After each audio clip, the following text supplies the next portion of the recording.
I'm joined today by two nutritionists that I've been working with for a while now and have a lot of respect for, and we can joke around most of the time, I think.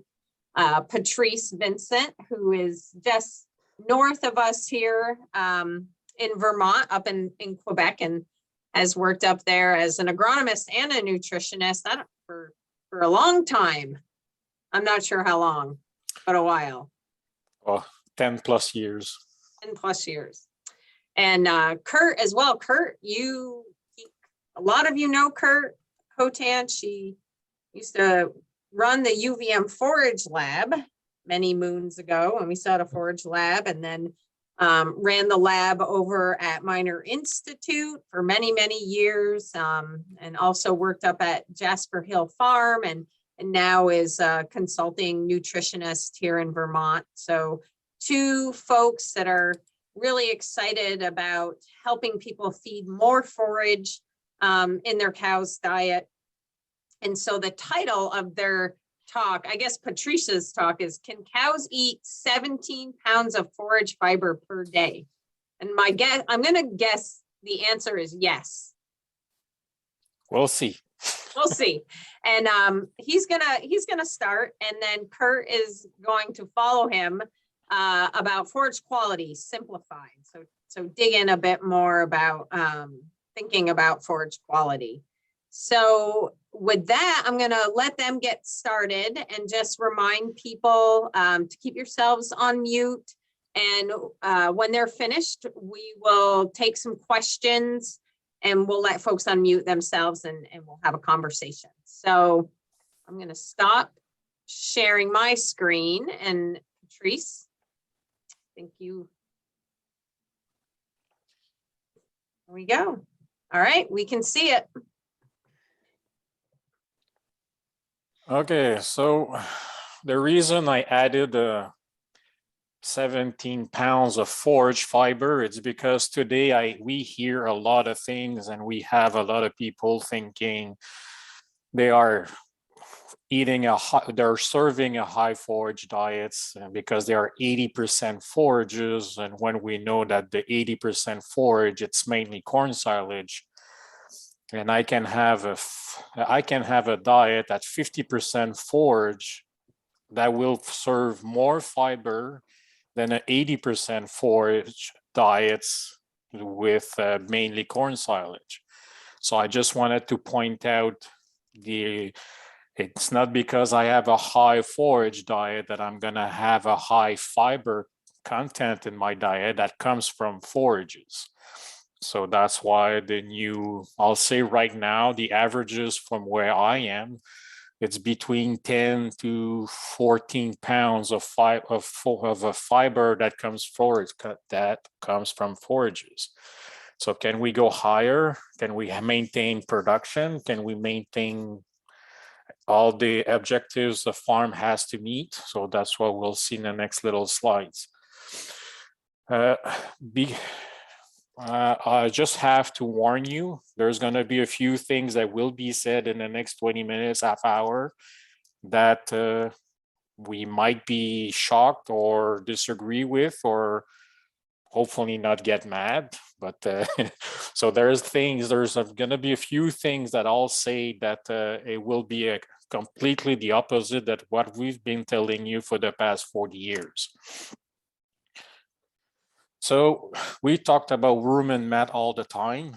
So what I love to do on farms, I will take my diets, put it in water to see if it sinks or if it floats. I cannot explain 100% what's going on when I have diets that floats to the bottom of the rumen. I just know that when I have a situation like this, cows don't make milk. They don't milk the way they're supposed to, regardless of how much forage or how much grains is in the diet. So when something's off in the herd, things supposed to be good on paper, that's the one thing I'll do. And so at the beginning, when I did that, most farmers were or my clients were telling me, yeah, it's normal that it sinks because my haylage is too wet. And I always said to them, wet has nothing to do with the capacity of a fiber to float. If you want a proof of that, next spring, you'll be able to take a few lawn clippings, like just grab a bunch of grass from your lawn or from your fields, put it in the water. You remember that fiber is 85% moisture and it will float. So moisture has nothing to do with the ability of these fibers to float. Yes, dry hay or drier forage will always float, but wetter stuff, see, I have here a piece of hay and it sank. It didn't float. So why is that?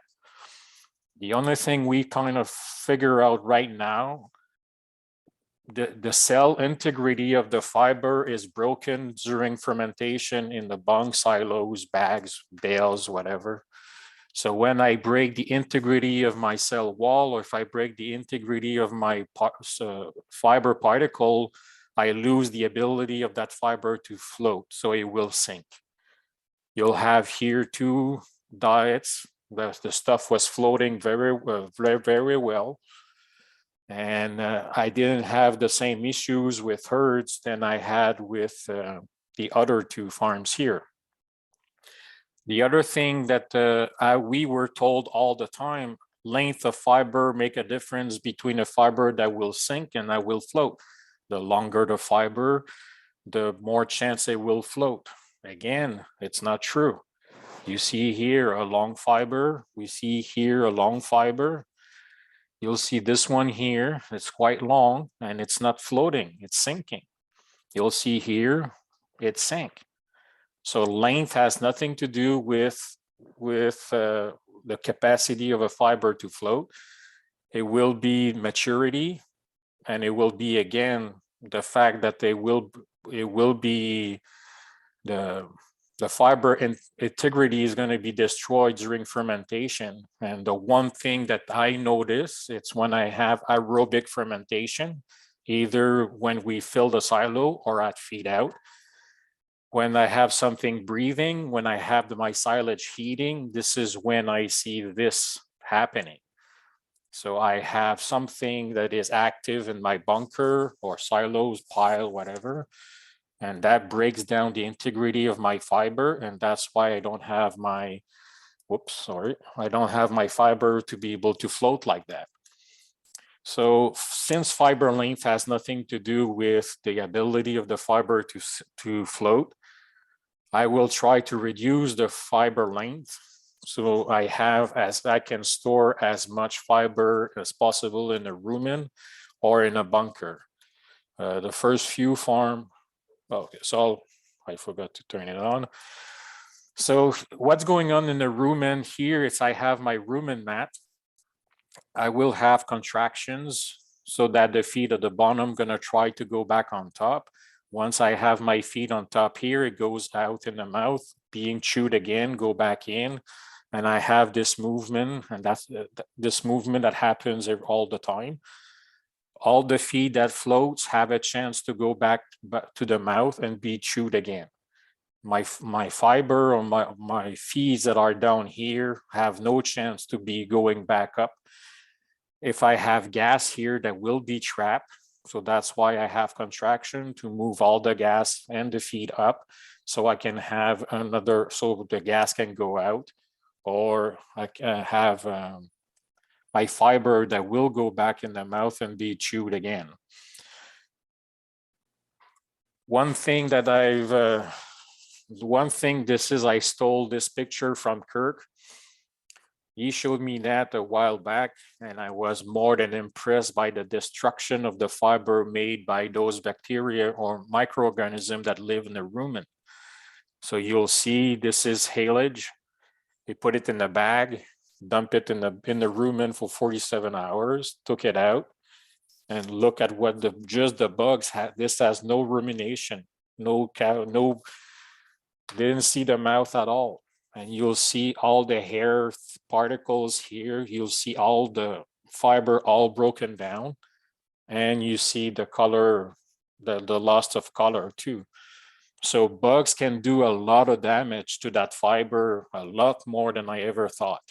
He did it with straw. I don't have the picture for the straw, but you can see as much of a difference in the fiber destruction from the microorganism just by with this, even with the straw.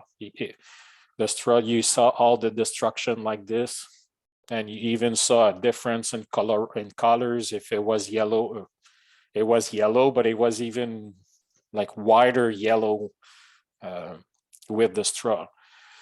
So fiber destruction or fiber, like the physically breaking down the fiber, it's not only the mouth, the bugs in the rumen have a lot to say on that too.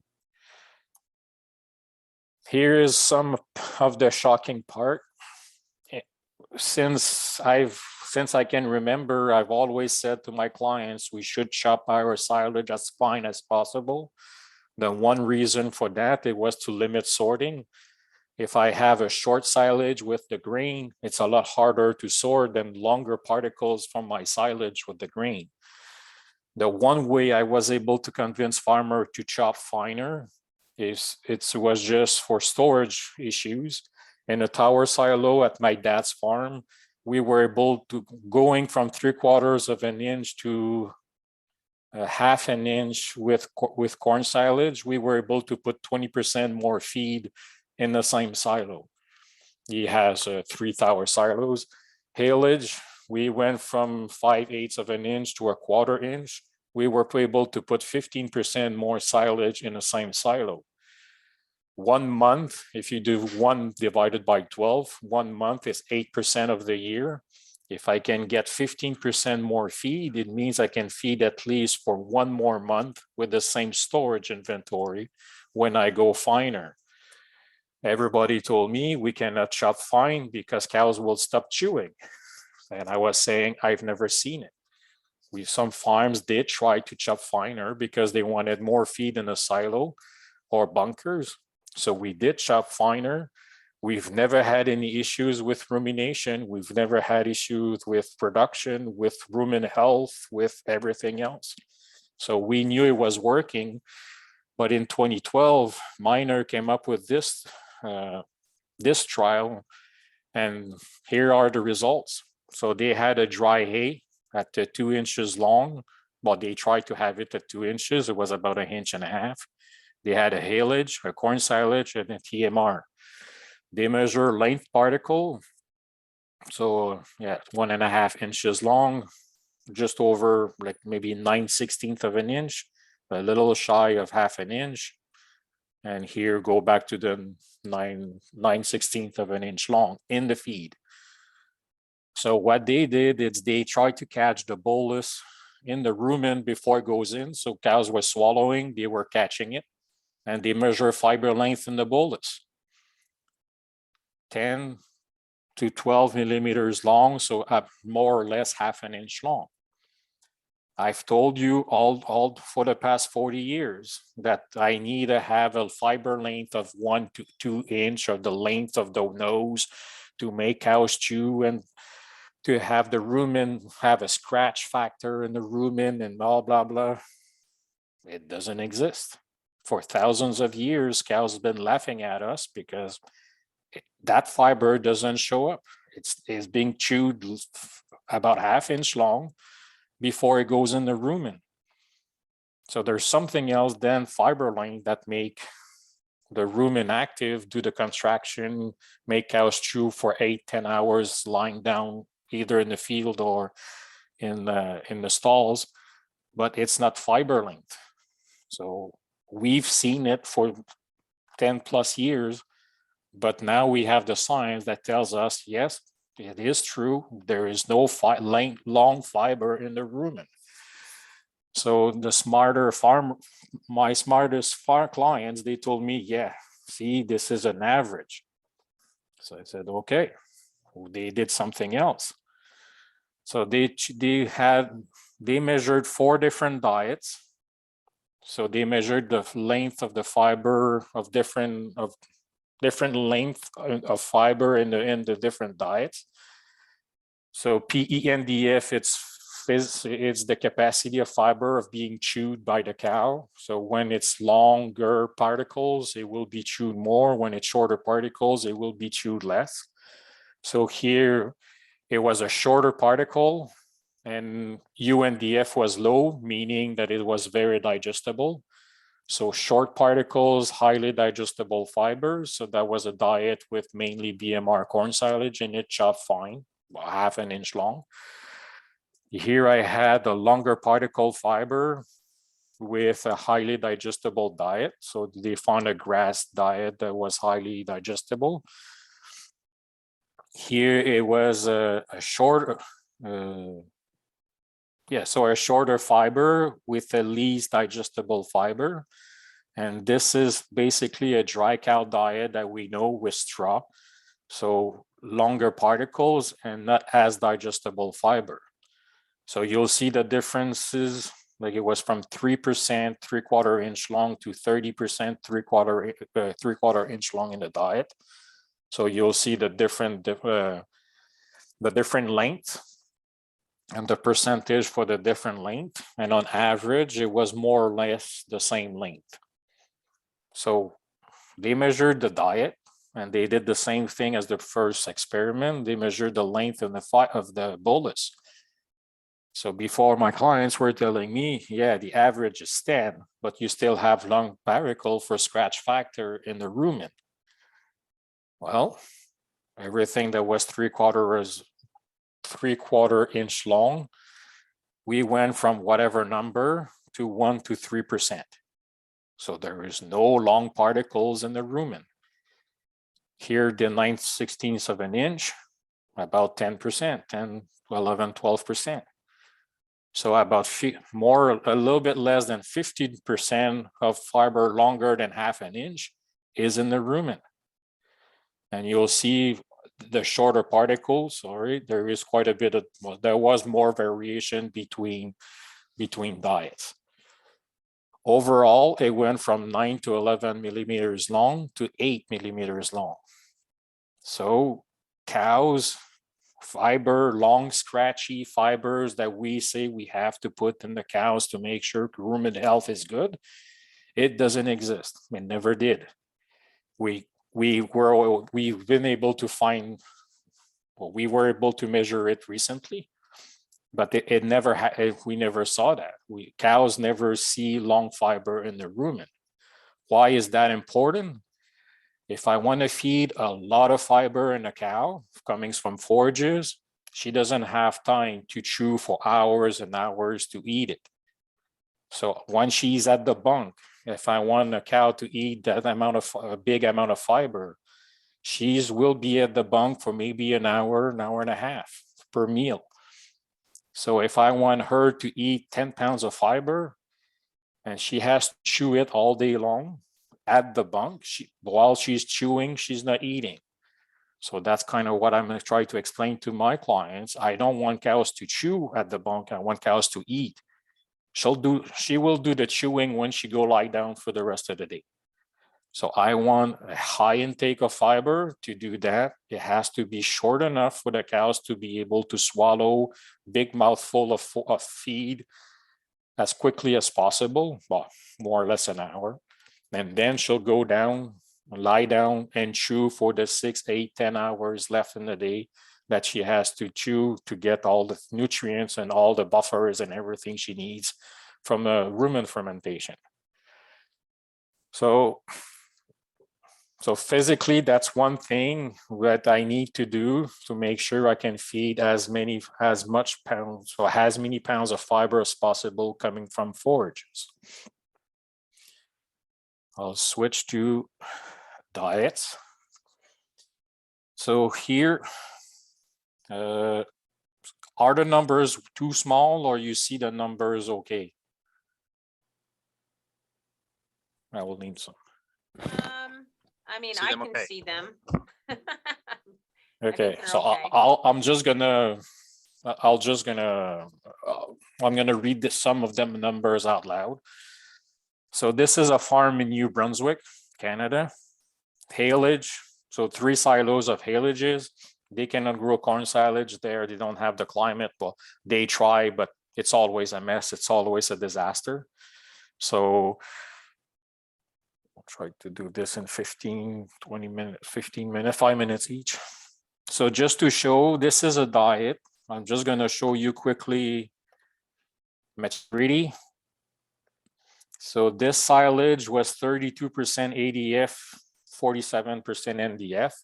So there's a difference of 15%. To me, this is a good mix of grass and legumes. It is very important because grasses have good characteristics, legumes have good characteristics, and the good of the one compensate for the bad of the other.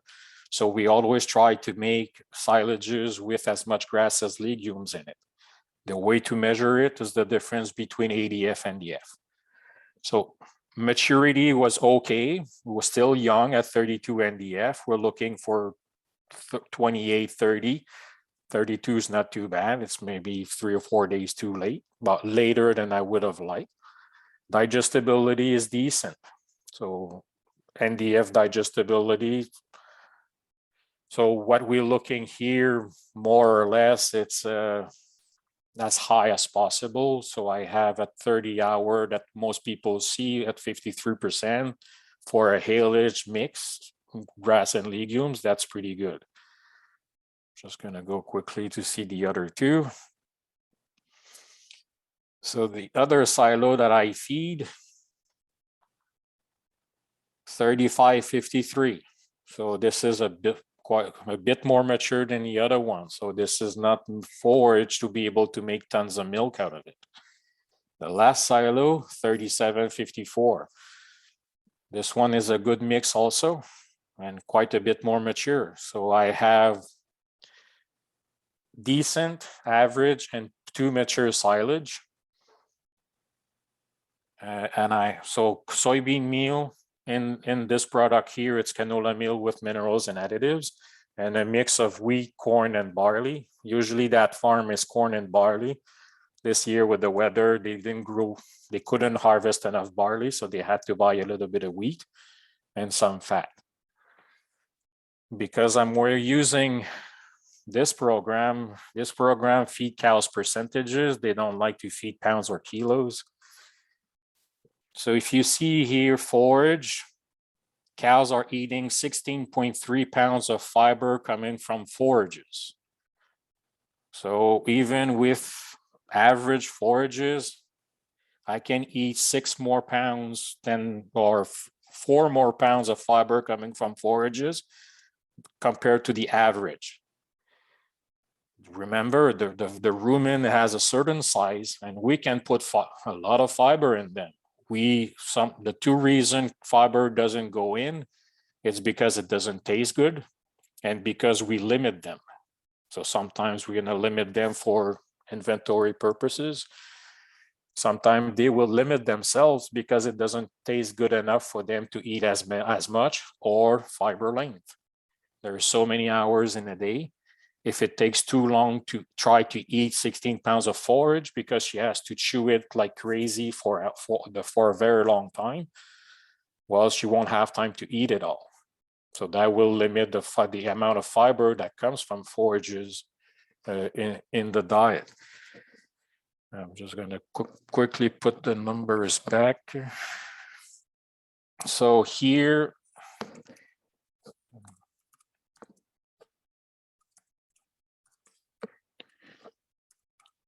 the diet was about 30 pounds of grains and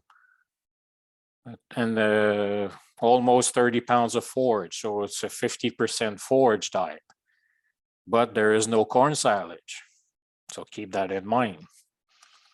So cows are eating, right now, they are eating 59 pounds. They are producing about, it's this one here. So right now they're about 70 pounds of milk, and they're producing about 6.8 pounds of fat and protein. So percentages wise, it's 4.50 fat and 3.40-ish protein. out of 70 pounds. This is a one group TMR. What I'll show you, it's all one group TMRs because we don't have the herd size to make more than one group. And this is what they eat. So it goes in. So there's no problem feeding tons of forage, even if it's no corn silage. They will eat the 16 pounds of forage, even if it's on the mature side. So 70 pounds of milk is all the farms I'll talk about is 2X. They only being milked twice a day. And 2 farms is tie stall and 1 farm is freestall. This farm's somatic cell count is at 250,000 right now, and pregnancy rate is at 18%. And feed efficiency of that farm is 1.2. So for every pound of intake, they produce 1.2 pounds of milk on average for the whole herd. It's not the high group or low, it's the whole herd. This herd, so what he does every day for the past, I'll say 10 years, he makes sure cows are eating 44 pounds of forage per day and on a dry matter basis. So if the corn silage, if the haylage is too mature, they will reduce the amount of haylage, increase the amount of corn silage to maintain the 44 pounds. He swears by it. He wants the cows to eat 44 pounds of forages. So here it's canola meal, minerals and vitamins, additives, and corn, dry corn is the corn that he grows on the farm. Here, the haylage, quickly. So it's a good mix again, because there's 15% difference between NDF, ADF, 32% ADF, it's quite young, not as young as we would like, but it's good enough. And you'll see digestibility is pretty much the same numbers as the first farm. Corn silage. So corn silage, I look at 2 things. I look at starch content, because that's the only reason we do corn silage is to hide the corn, the corn in it. So the minimum I'm looking at is 30% starch. If I have less than 30%, it's not going to be a good year for me or for my client. So anything higher than 30, so that tells me that I have a minimum of maturity that I was able to get from my corn. When I have too late corn for the growing season we don't have the starch buildup. I have a lot of sugar, and I'm going to have a lot of problem with wild fermentation in the silos. This is a BMR corn silage, so you'll see the digestibilities are quite high. And 57 pounds, so they eat a little bit less because he doesn't feed all the grains cows could eat. He limits them to this amount because he's happy with that, with what he had, with the production he's having with that. So I'm just gonna take my grains out. So this farm eats 18.3 pounds of fiber coming from forages every day. Mind you, that's a BMR corn silage. It's a very good, it's a good haylage. It's chopped 1/2 inch. Haylage is chopped for both farms at a 1/4 inch long theoretical cut on the chopper. And the corn silage at TLC, it's a 1/2 inch. We want the stuff short because we want cows to eat tons and tons of it. This farm's production is at 80. Today's at 83 pounds per cow per day on average for the whole herd. I'm at 6.8 pounds of solids, so fat and protein. Feed efficiency is at 1.5 because I had the 57 pounds before I removed the for 80. I said 83 pounds, I think. Somatic cell count is always more or less 80 to 100,000.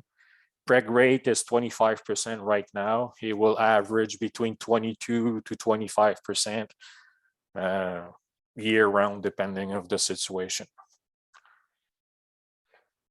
Last, so that farm we just finished talking was in Quebec.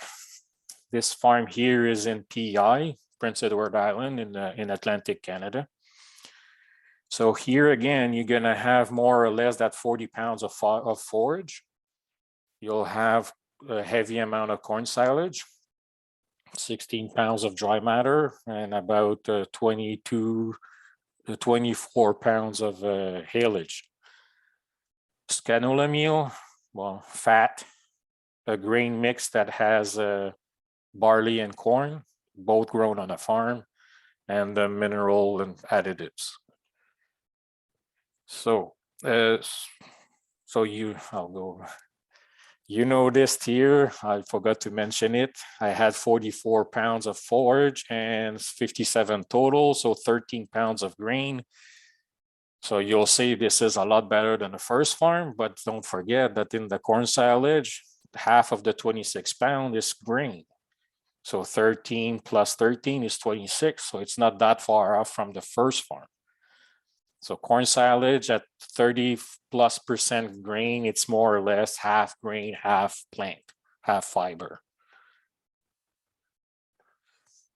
So this one here, well, I am at 17 plus 3, 22 pounds of grain and 30, I said about 40 pounds of forage.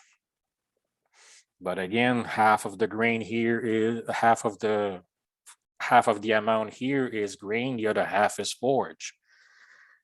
So I'm just gonna remove the grain. So this farm is at 17 pounds of forage. The quality, the maturity is about the same. It's about 32. So 32 and 35 and ADF. This one is a pure, almost a pure legumes, and that it just happened to be that way. That's like right now, and the first cut is pretty much a good mix. I was at 60+ pounds of total intake, and this farm is producing 92 pounds. 92 pounds right now. What it's 2x, one group TMR, so all the cows together, it's 92 pounds. We're producing right now 7.2 pounds of fat and protein. Feed efficiency is at 1.4, a little bit less than the previous farm that was at 1.5. Somatic cell count, it's about 150,000 year round. Preg rate right now, that farm is 22%. And he's going to average more or less 22% year round. So I tried to be quick. I wanted just to make sure, I just wanted to show that it does exist. There are cows out there that eat that kind of amount of fiber. It will, if I do my job right as a nutritionist, it will not affect production that much. And after that, I have to go with the quote here with our system. We're paid on pounds of fat and pounds of protein. So that's why we have to ship in a lot of water or in a very little amount of water. It doesn't matter. We want to ship pounds of fat and pounds of protein. So our diets are designed to produce as much pounds of fat and as much pounds of protein. We need quite a bit of milk. If I want to ship 7 pounds of fat and protein, I cannot do this in 50 pounds of milk. So I need the milk. I need all the fat and all the protein I can into that milk. And I can only do that with high fiber, with a highly digestible fiber. When I don't have it, if you compare this farm to the first farm, there is about for the kind of the same amount of fiber intake, more or less, I have a difference of almost 15 pounds of milk difference. The grain load is about the same on both farms. So the difference between the two is the forage quality. So cows can eat. We just need, and the thicker the rumen, if you remember the first two pictures, the thicker the rumen mat, the more grain I can trap in that rumen mat, the more digestion I'm gonna get, the more milk I will get out of it. But to get the milk and fat and protein from forages, it has to be young. There's no choice, there's no reason, there's no way around it. That's the one thing we need to do. Super. All right. Thank you. thanks again, Heather, UVM, Patrice, nice lead in, perfect. Always good to work with you. I'm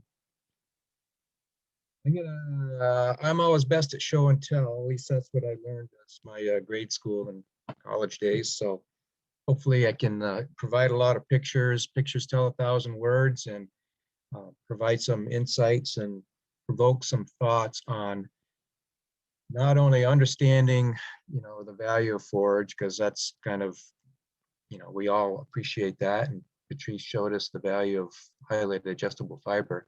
But the key is, okay, how do we get it? And how do we get more of it? How to grow more of it? All right, as a grazer, I should probably get chastised for this photo. It seems to be a little bit overgrown, but the cows enjoyed it. Forage quality can be corn silage as well. Good team operation, putting it up right. Hopefully we'll provide some insights on how to preserve it properly. This is one of my favorite photos of all. This is while I was at Jasper, and this is a single pen. There are no gates in this pen. Cows are coming back from the parlor afternoon milking, and they are truly the judge of which is the quality feed here in front of them.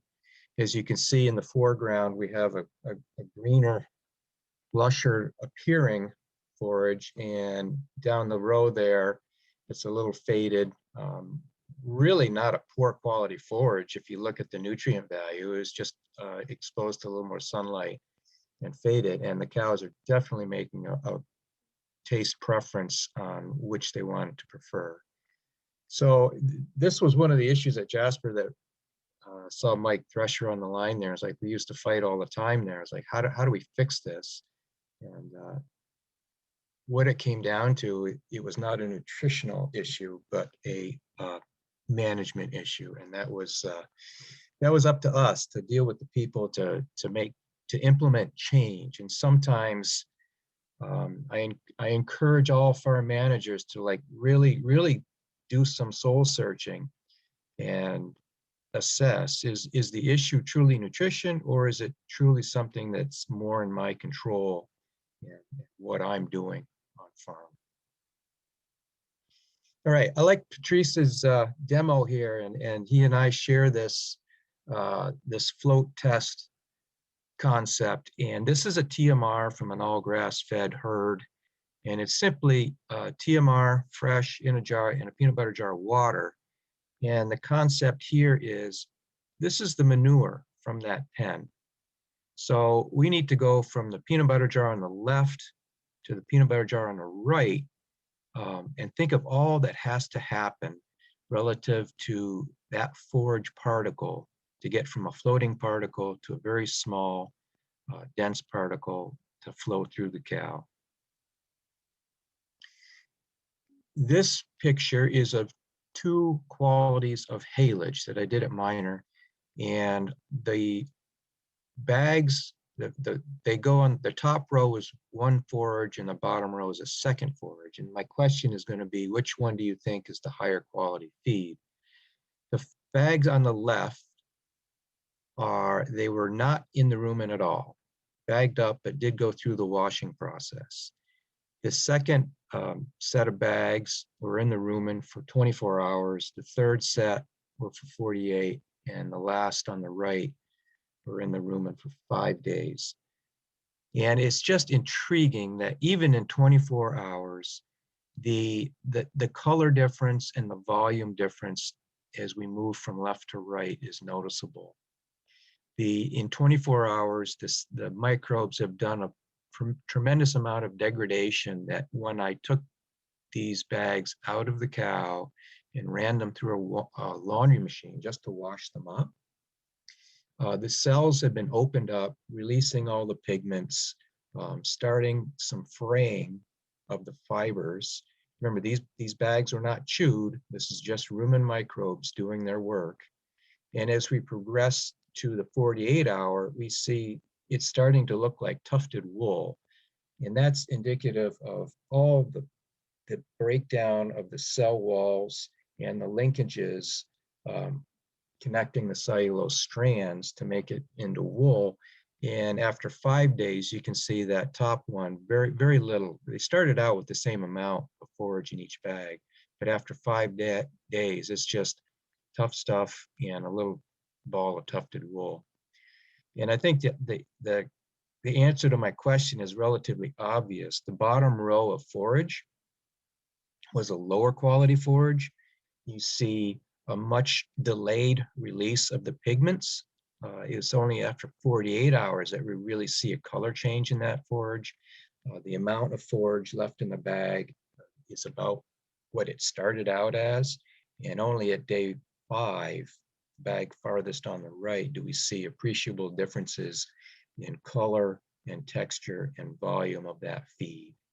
And as Patrice was indicating, if we're going to get 1% body weight and greater of NDF into our cows, we need forage quality of the forage that's on the top set of bags. Okay, this is quickly go through this similar concept. Incubated some forage samples individually in the rumen, and just to show the microbial damage that occurs in 48, 47 hours, the release of pigments and the fraying of the fiber particles. That's corn silage. This is a haylage, pretty decent haylage. And as Patrice had mentioned, these are slides that we did at Minor, and even in straw, there's a noticeable visual difference in what microbes can do. And I'll leave it at that. Okay, so you've probably seen this in high school biology, but the structure of a cell wall, there are multiple layers of cell wall. There's the primary cell wall, which is the outer portion, which tends to be more structurally sound, much tougher, in other words. And then there's the secondary cell wall, which develops toward the inside of the cell. And through micrograph photos, and I don't have one here today, is that what we realize is that microbes digest plant tissue from the inside out. In other words, they need to get access to the secondary cell wall because it's much more digestible than the primary cell wall. And until we break these cells open, we have slower digestion. So that's the key between rumination, breaking those cells open, creating access for the microbes to get inside. We've summarized this a little bit on microbial degradation through those photos, the opening of the cells and so forth. No size reduction, not really, but definitely a decrease in buoyancy. And back to Patrice's float test is cells, microbial damage to cellular integrity is key.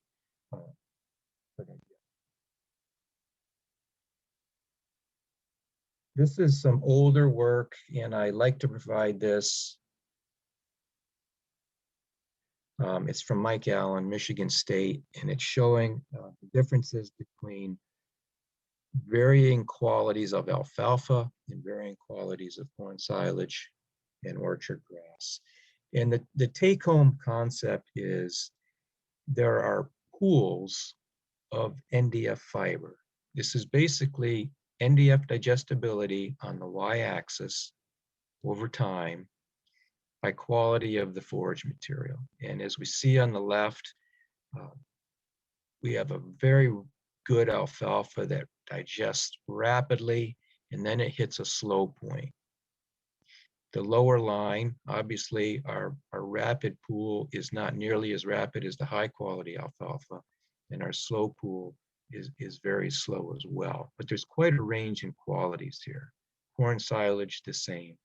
We have a fast pool and a slow pool. Grass silage, fast and slow pool. Once we understand that concept, the model, these computer programs in our lab chemistry is allowing us to differentiate between total NDF, that whole bar, broken down into the orange The indigestible pool, that stuff that is undigested after 240 hours, OM meaning organic matter, we've corrected for the ash content.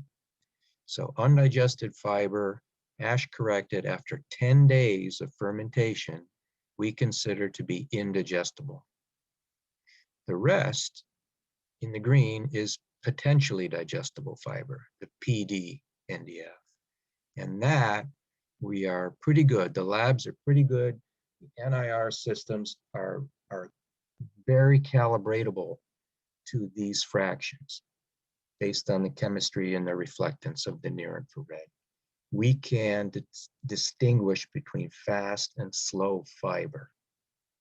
The goal for us, if we want to feed more forage and get well past 1% body weight of forage, is increasing this portion of the total fiber. We want a bigger fast pool and a smaller slow and a minimal indigestible pool. And that's reflected here. This is just a quick example of an alfalfa silage. Looking at the right quadrant here, this is simply a graph of how much NDF remains on a digestion trial. We start with 1 or 100% of the fiber, and we can see as time goes by, time is on the x-axis. This first point is at 30 hours. And we see that in the first 30 hours, we've lost nearly 55%. We went from 1 to 45, 4.5. So that means 55% is digested. Whatever's on the green bar or below is what's remaining. So if this is still in the rumen, this portion of the fiber, the indigestible in the brown and the green that's above the bar, is still hanging out in the rumen, taking up space. If we were feeding grass pasture, we see quite rapidly, in 30 hours, over 70% of the fiber is digested, resulting in so much more space for her to eat again. The indigestible pool is minimal. The slow pool actually isn't that slow. It still ferments at a quite rapid rate, and it's not going to stay in the rumen taking up too much space. So that's the concept I was hoping to get here. This is a quick example of not even huge differences in digestibility. These are 30-hour NDF digestibilities of grass forage. And if we have 50% of the NDF is digested in 30 hours versus 60%, may not seem like a big difference, but energetically, it's huge. With this feed, it's predicted to provide metabolizable energy prediction of milk production is going to be 85 pounds. They put it in at, okay, she's going to eat 1% of her body weight of this stuff. She can only eat 27 pounds of it based on gut fill. With this faster forage, more digestible forage, the metabolizable energy prediction is 94 pounds of milk. Keeping the forage intake at only 1% body weight, we get more energy out of that forage because it's more digestible. She could eat up to 32 pounds of dry matter intake of this forage alone. So obviously she's going to eat 5 more pounds of dry matter intake. And the difference being, even though this indigestible portion doesn't seem huge, it's cumulative. So day after day after day, this slight increase, slightly elevated indigestible fraction fills her up to a new set point where she's going to reach the lower dry matter. Okay, this is a quick demo of cute little visual of she fills up and how many times during the day can you get her to clear out, make space, and eat more. All right, how do we get there? Reminder on what influences NDF digestibility, what influences the undigestible portion of forage. Obviously, it's maturity, which is highly related to lignin, but not solely. The higher the lignin, the less digestible. Environment plays a huge influence. The growing season, was it hot versus cool? Was it wet versus dry? For temperate grasses that we primarily graze and grow up here, we want it to be cool and fairly dry, not droughty dry, but not soaking wet. Think of it this way. If you have hot, wet weather, typical of, swampy southern US areas, low digestibility. The enzymes that generate lignin are very heat sensitive. The hotter the temperature, the more active those enzymes are that make lignin. Genetics plays a role. Are we comparing grasses to legumes? And are we looking at C3, cool season plants, versus C4, warm season plants? Huge differences in NDF digestibility, especially given the variable weather systems we're seeing. Then throw in, did we preserve the quality, or did we suffer some spoilage? Was there some disease in the field? Was the crop frosted? Those all, you can't make forage any better. It can only get worse if you don't preserve it, spoil it. This is something I stole from the Team Forage at University of Wisconsin, Pat Hoffman and Dave Combs' work. And I thought this was a good visual to share, where it really shows maturity and the cutting time on quality. And if we're looking at the months on the bottom here, and the cuttings being 3 cuttings over the course of the summer, it's clear that your best chance for high quality feed is only during the first cutting, only in early May for us northern tier, temperate growers here. It's like second cut, doesn't matter what day of the month, it's not going to be nearly as good as that early first cut here. Third cut, same concept. Trouble is, if you can't get your first cut early enough, you lose quality quite quickly. This is a slide we're providing, just looking at grasses and alfalfa. If anybody wants it, we can provide these slides, but it's clear that the quality of grass is maximized. These, by the way, these are 48-hour NDFDs. Wisconsin was using 48 rather than 30. But grass needs to be harvested early bud, right at boot stage, later than boot, and your grass quality deteriorates quite rapidly. Alfalfa, early bud, late bud at worst, before it really starts to suffer. All right, this is the big take home. Solstice, 6/21, right? Summer solstice. Prior to that, it's relatively cool. Can't say that all the time anymore, but daylight is increasing, favorable for temperate grasses to photosynthesize, make sugars with less heat, so less lignin, highly digestible fiber, a lot of sugar production. Solstice hits, daylight's maximized. It's really getting hot now because the heat is accumulating. We don't reach our hottest day of the year until July, August. So this period is kind of, a rough time to get high quality temperate grasses. Maybe a warm season grass works better here. Into August and beyond, daylight is decreasing. Temperatures are decreasing. We have less photosynthesis of sugars. Our NDF digestibilities tend to start declining. Even though they may look good on paper, testimonial tells you that it just doesn't feed that well. Classic 3 cutting systems.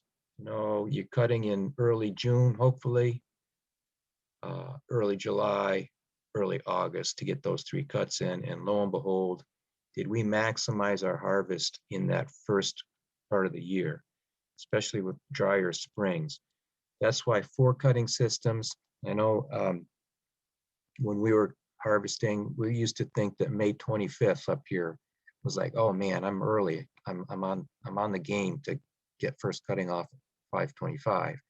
It's like now it's might be May 10th, May 15th that you need to be out there. And I'm not a tall person. You all know me. Used to be grasses would be in the boot stage and maybe knee high, almost 2 feet tall.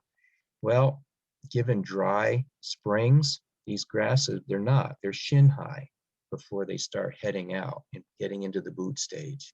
And you'll hear people say, like, there's not enough out there to mow. It's like, you've got to get it. You have to go get it to get the quality. If you can get that 4th cutting in or 2 cuttings in before the solstice, that's where you're going to get your yield. You're going to have to go out there twice to get it. The other thing to consider is multi-cropping. So if you're putting in a cover crop or some late season planted to overwinter, we need to take advantage of these growing days at the extremes of this graph. April, May-ish, September, October-ish. The other thing to consider is forage types. This is a Cumberland Valley data set from years ago, but it's still pertinent. And what it's showing is basically the percentage of samples that had NDF digestibility on the x-axis. So for instance, the legume in the green, close to 40% of their, 25, 30% of their samples would have NDF digestibility 30-hour in the mid to low 40s. Corn silage, half of their samples, 35% of their samples would have an NDFD of about 55%. Like BMR type corn silages, usually 10 units better in NDFD compared to conventional. They were peaking out here. Most of the BMRs were in the 60 range. But things to consider are temperate grasses and small grain silages. Look at that. There is significant potential for high quality, 60 to 65% digestibility on those types of forages if you can manage them properly.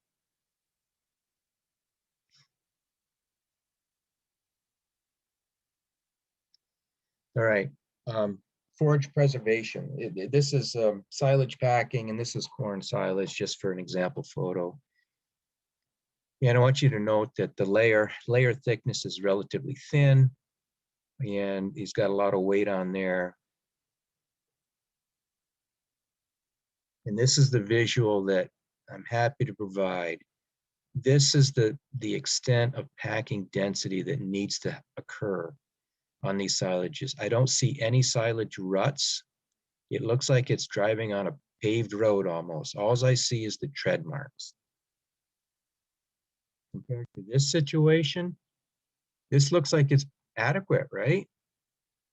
Unfortunately, it's not optimal because I still see the silage ruts, the forage material rut around the tires of supposedly done packing. The other thing I want you to know is, what are the vectors of these packing tractors right now? Are they downward or are they shear force slipping downhill? And the easiest way to visualize this is, of the seat, where is this person's imprint? Is it in the back of the seat or is it in the seat of the seat? Am I flying an F-35 or am I trying to pack silage? And I don't mean to be mean on that, but it's true. If you're sliding down this hill and digging into that forage, you think you're packing it, but you're simply stirring it back up again. Those layer depth, angles, keep a flat fill, and tons per hour are critical. Um, Forage analyses are often daunting to look at. If you're kind of nerdy like Patrice and I are, we like to look at every single number, and it truly tells a story about each forage. But the short answer is, when looking at quality, it's got to be moisture. Look at the dry matter of what you're putting up. Is it in the range that it needs to be? Then I look at fiber. Is it a low fiber, high fiber? The digestibility of the fiber. As a percentage of the NDF, what was the digestibility? This says 55% of this 38% of dry matter NDF is going to be digested. These are good numbers, 55, 60, 69. If this was this is a corn silage right here, I look at the starch level, or moderate starch with good digestibility. Then I get into some of the fermentation characteristics, and primarily the pH and the acid distribution. But most of these numbers are required for the nutrition programs to properly model and calculate energy and protein fractions and digestibilities of the feed. I don't suggest people get into tracking all of them. What I do suggest is this is Cumberland, and not to play favorites, they provide a decent little chart that I encourage you all to self-assess. Dry matter for this mixed mostly grass. This one's a hay. This was a guy that I helped put up hay for. It charts where you are relative to what the forage base is through the lab. So right now, dry matter of a mixed mostly grass dry hay, 86%, and they put highs and lows based on the distribution of their analyses.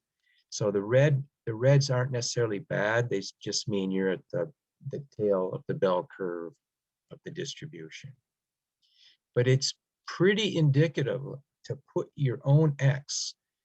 If I have a mixed mostly grass dry hay of mine, where's my dry matter? Am I at 82 or am I in the 90s? Am I on average?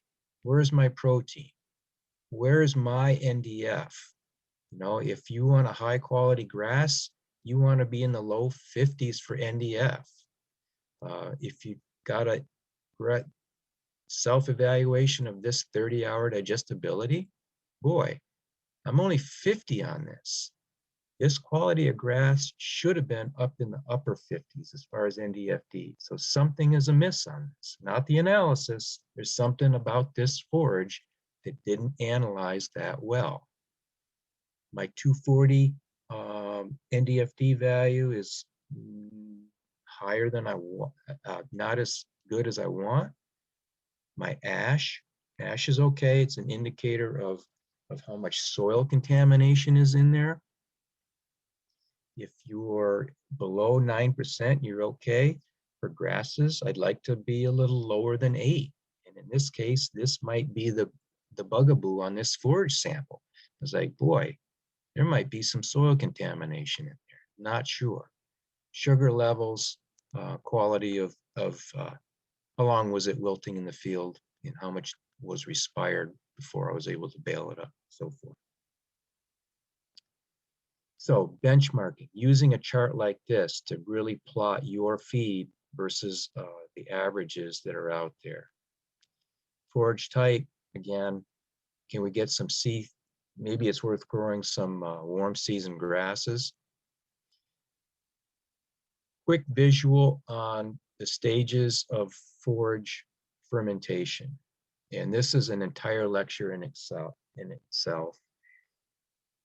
This aerobic phase of fermentation is sugars plus oxygen creating CO2, water, and heat. You need to minimize this phase. As Patrice said, the shorter you chop it, the tighter you can pack it. The less oxygen is remaining. You get rid of it. There's going to be a lag phase before the fermentation organisms take over, whether or not you've added an inoculant or just relying on Mother Nature in the who knows what's fermenting it.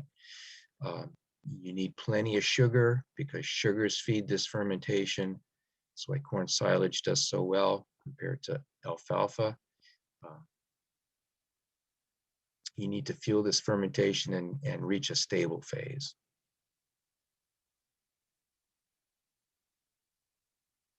Again, benchmarking. When you get your forage test back, based on the dry matter content, what was your pH of this forage? If you're, conventionally in the 30s on a dry matter and you're somewhere in the mid-4, I would probably drop this line down further. I want to be in the 4 pH to make sure I'm well preserved. If you have a 40% dry matter silage and your pH is at 5, you're at risk of aerobic deterioration. So in other words, that there's too much oxygen in that forage. We didn't squeeze it out. We didn't pack it dense enough to optimize fermentation. But this is a good tool just to plot where you are to tell the story of what we can improve upon. Okay, I'm beating the drum here and singing to the choir, right? The value of higher forage diets. This is a study done by Larry Chase, and he repeated it years later with the same thing. Improve components, you will get higher milk fat, higher milk protein with more forage. You'll get less metabolic disorders, less acidosis, fewer foot problems. Cows will live longer, less purchase grain costs, and likely greater income over feed costs. All right. There's a few things I wanted to show you just to back up what Patrice was showing. This is Merton's classic paper out of 2007, and NDF intake can be 1.1 to 1.2% of body weight. It could be 1.4 or 1.8, depending on the quality of the feed. But we need to be able to get, 19 pounds of NDF into an animal. And it needs to be that fast pool NDF. It needs to be lush NDF in order for this to work. And I want to show you some stuff. This is the new study from Wyatt Smith at Miner Institute.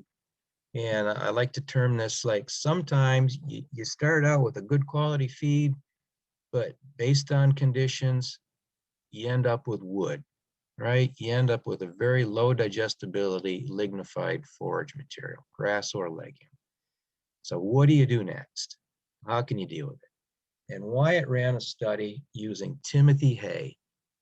We've all got dry hay. He chopped it. It's maybe a little bit long, but it's not too long. Then he really chopped it through a hay buster. Both of these went through a hay buster, different size screen, but this is much more powdery. So we have long Timothy and we have short Timothy. The diet setup was 35% of dry matter is corn silage. Low level of Timothy hay, 10%, and it was either fed short or long.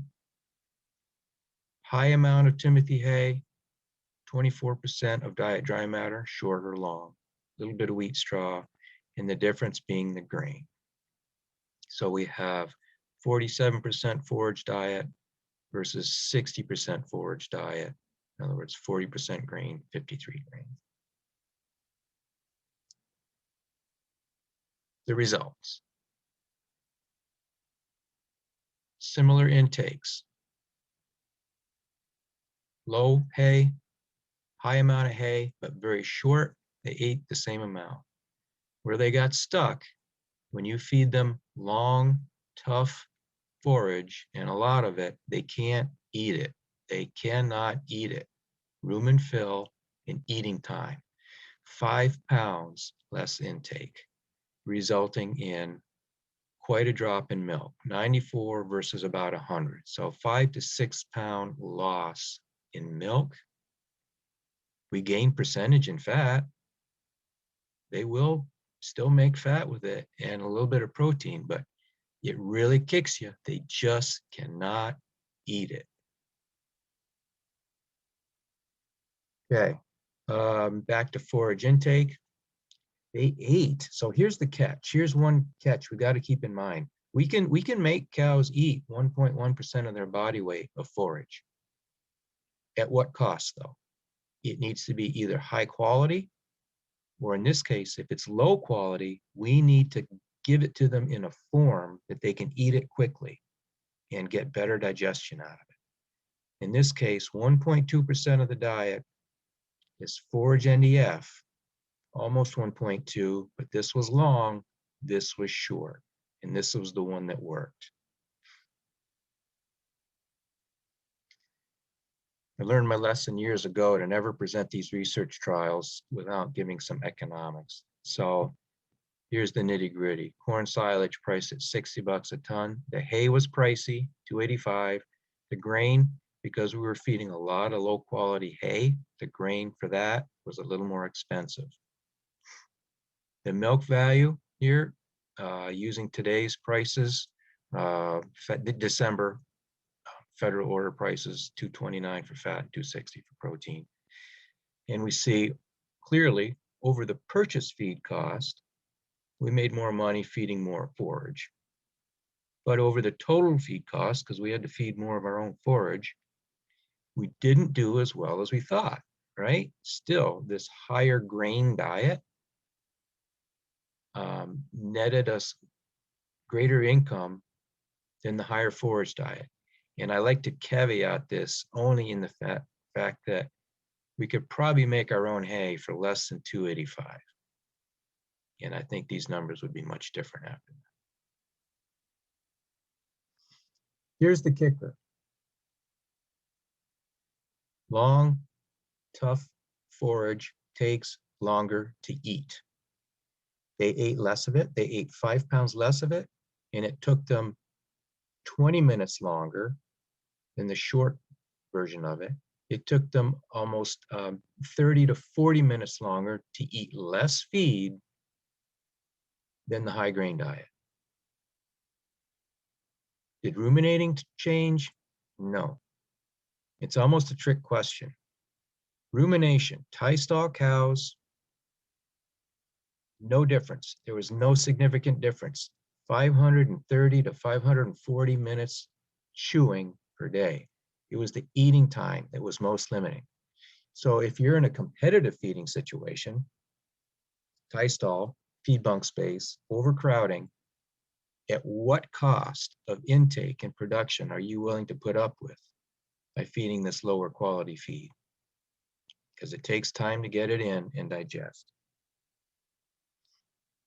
And this is some of the data that Patrice was showing relative to that long hay fed to animals, and they caught the boluses and particle sized them. And as Patrice was showing, no matter the length, how long it was, they pretty much processed it at ingestion to 10 millimeters in order to swallow it. The key is looking at how long did it take to chew for each of those particles. And not until we get down to relatively shorter particles do we see that, oh, this is time. I remember sitting in front of those animals saying, how long does it take for them to chew 30 grams of dry hay and swallow before they take another bite? This is time that they have to stand and work. And do they have that time? Or should they be better served by resting?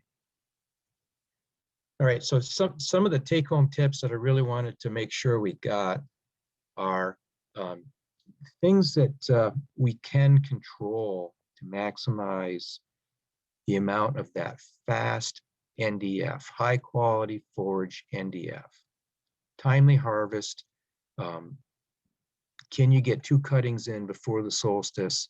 Manage your grazing rotations to maximize that lush feed. Weather windows, been there, you know what? Sometimes you just gotta go. You just gotta go. Unless there's gonna be pouring rain, you gotta go out there and get it. You have the people and equipment lined up, ready to go. Storage space and segregation. Please, if at all possible, segregate your best feed from your mediocre feed.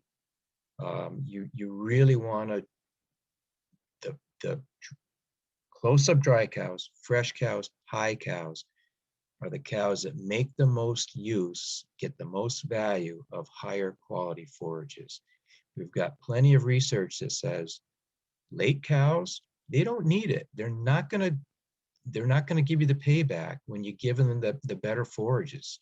They don't need it because they don't have that gut feel limitation. Preservation. Some may say, I don't have the bunk space, in other words. Well, if you're not over 50 pounds per cubic foot of packing density, I would argue that you do have more space. So simple math, a 200 by 30 foot wide bunker, 10 feet tall, 45 pounds per cubic foot versus 55 pounds per cubic foot. It's a difference of 300 tons. If you can improve your packing density, and that's that photo where, you know, whether that looks like you're driving over pavement or still driving over a spongy forage mass, you can get space. Can you get the yield? That's the next question. Do you have the ability to yield 300 tons more? And we'll get to that. Preservative and inoculant, you know what? Unless you have packing density, it's kind of a wild guess if your inoculant's going to work. Inoculants work best under the optimal situation of tightly packed forages. Other considerations which are in your control are what species do you want to grow? Legume, grass, warm season grass versus cool season grass. Given the weather windows, I might consider, you know, that you're talking about shorter season corns and following with a cool season grass before and after, you know, this double cropping method. And I was in Pennsylvania, just a quick sidebar, Pennsylvania this week, giving a very similar talk to some conventional farmers. And you know what the talk was? Regenerative ag. I would never have thought this group of farmers would be considering regenerative ag because of the cost of fertilizers. People are seriously looking at how do we get away with not buying urea? And, you know, urea and fertilizers are often just a direct line of feeding the plant rather than feeding the soil.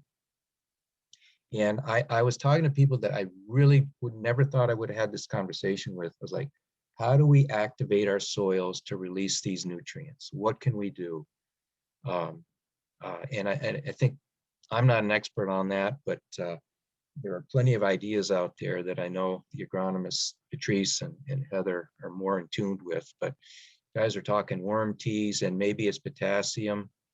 I know when I was at Jasper, it seemed like potassium did as well as urea on some of our hay fields. But let's go to questions. Right, great.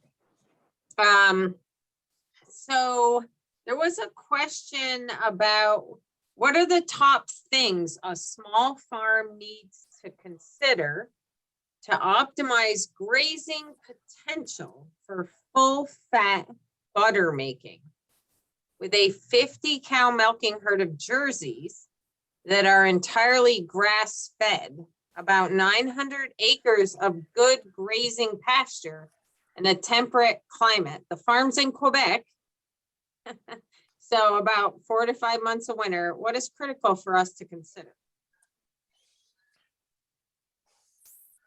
An old stand doesn't make as much milk as a young stand. Especially because the old stands, basically I get some native grass and I get stuff in there that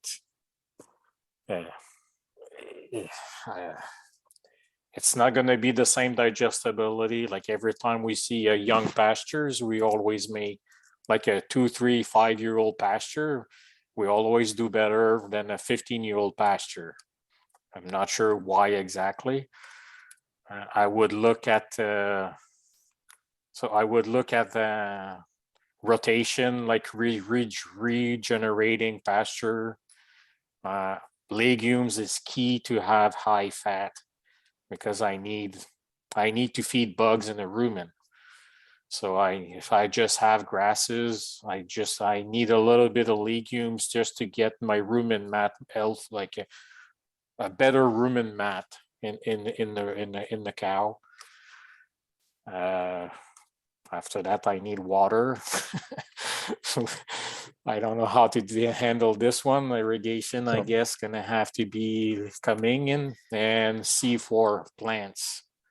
And my rotations, I will need C4 plants. I need kind of cheat with, I kind of have to do the same thing we do with corn silage, with grass, with pastures. If I can have a thick legume, a thick sorghum or Sudan grass mat, I see a difference when I go and eat the young little leaf that goes on top of it later on, especially in July and August when nothing's growing.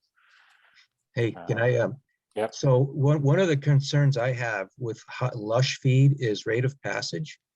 And back to the conjugated linoleic acids, basically the unsaturated for fats in high quality forages flow too fast and shut milk fat production down. So like Patrice is saying, that's the reason we need to get our rumen mat up on lush feeds. You may have to feed something lower quality.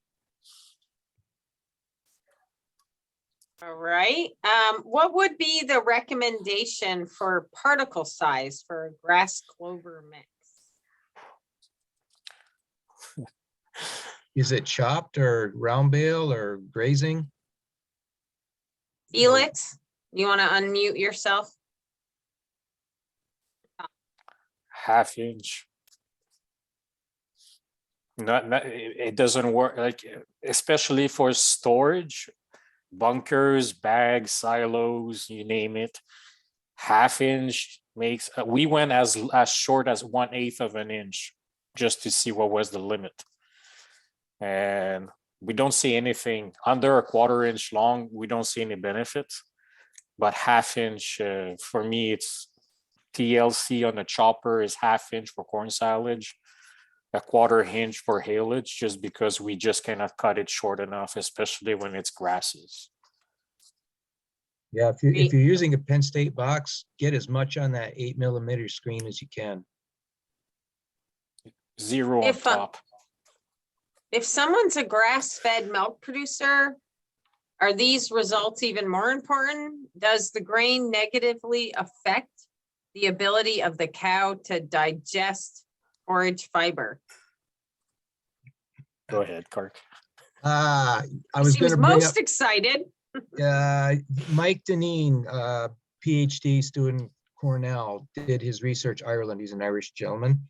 And they fed all ryegrass pasture, chopped, Tystal. They brought it to the cows. And then they added 3 kilos, 6 to 7 pounds of rolled barley. No difference in production, a little better components with the rolled barley, just because you could manage the carbohydrates a little better. So thanks, everyone. And it's 1 o'clock, so we'll sign out and hopefully we'll see you all again soon. Thank you. Bye. Bye-bye. Bye.